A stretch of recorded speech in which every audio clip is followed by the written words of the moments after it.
தஞ்சாவூர் பெரிய கோயில் திருச்சுற்று பிரகாரம் விளக்குகள் எல்லாம் எரிந்து கொண்டிருக்கிறது.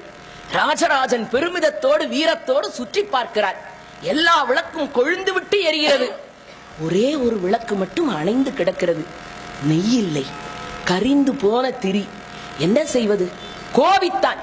யார் அங்கே? ஏன் இந்த விளக்கு மட்டும் எரியவில்லை? மன்னா, மன்னிக்க வேண்டும், அது எழுவத்தூர் மாராயனுக்காக நேர்ந்து விடப்பட்ட விளக்கு. அந்த விளக்குக்கு வேண்டிய நெய்யை கொடுக்க வேண்டியவன் மாராயன். அவன் 1.5 மாதமாக ஆளை காணவில்லை. தேடி பார்த்தோம், கண்டுபிடிக்க முடியவில்லைன்னா மன்னனுக்கு கோபம் வந்தது. என்னுடைய அரசாட்சியிலே இப்படியா? தேரை கூப்பிடுன்னா. ஏறி உக்காந்தான். எழுவத்தூருக்கு தேர் போச்சு. ஒரு குடிசை வீட்டு வாசல்ல போய் நின்னுது தேரு. மன்னன் இறங்கினான். ஒரு காவலாளி ஓடி போனான். எழுவத்தூர் மாராயா, வெளியிலே வா, மன்னர் வந்திருக்கிறார்னா. சத்தம் இல்ல.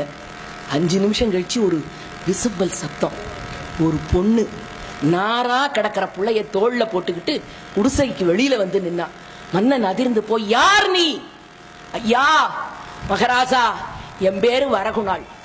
அப்படியா? எங்கே மாராயன்? போன மாசம் காவிரியில வந்த வெள்ளத்துல நீங்க கொடுத்த 40 பசுமாடும் என் புருஷன் மாராயனும் அந்த வெள்ளத்துல அடிச்சுக்கிட்டு போயிட்டாங்க ஐயா.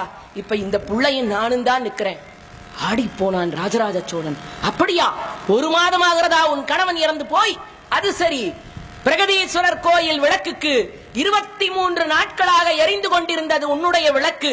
கடந்த 7 நாட்களாக மட்டும் தான் எரியவில்லையே. கணவன் இறந்த பிறகும் நீ எப்படி நெய்யை திருக்கோயிலுக்கு வழங்கினாய்னா? அந்த பொண்ணு வெட்கி தலை குனிஞ்சா. சொல்ல அவள் உடம்பு துடித்தது, கூசியது, குறுகியது. காலை பிடித்துக் கொண்டு கெஞ்சி சொன்னாள், மன்னா, வெட்கத்தை விட்டு சொல்லுகிறேன். என் தாய்ப்பாலை விற்று அதில் கிடைக்கிற வருமானத்தை கொண்டு நெய் வாங்கி பிரகதீஸ்வரர் கோயில் விளக்கை ஏற்றினேன் என்றான்.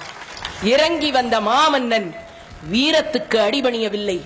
ஓடி வந்து நாராய் கிடக்கிற அவள் பிள்ளையை எடுத்து தோளிலே சுமந்து கொண்டு சொன்னான், கேரளாந்தகன் வாயில் எனக்கு பெருமை அல்ல, பெருவுடையார் திருக்கோயில் எனக்கு பெருமை அல்ல. இனிமேல் குஞ்சரமல்லன் கல்வெட்டுக்களில் எழுத வேண்டிய ஒரே வார்த்தை, ராஜராஜ சோழன் பெயர் எங்கே எல்லாம் இருக்கிறதோ அங்கே எல்லாம் எழுவத்தூர் மாராயன் பொஞ்சாதி வரகுணாள் பெயரும் இருக்க வேண்டும். இனி அவள் குடும்பத்தை காக்க வேண்டிய பொறுப்பு எனக்குண்டு. 40 பசுமாடுகளை இப்பொழுதே அவளுக்கு எழுதி வையுங்கள். 40 மாடுகளையும் ராஜராஜ சோழன் பாதுகாப்பான் என்று எழுதினான் ஐயா. இந்த நாட்டு மன்னர்கள் வீரத்தை தாண்டி கொடையால் நின்ற காரணத்தினால்தான் வடநாட்டு மன்னர்களை தாண்டியும் தெற்கு நிற்கிறது.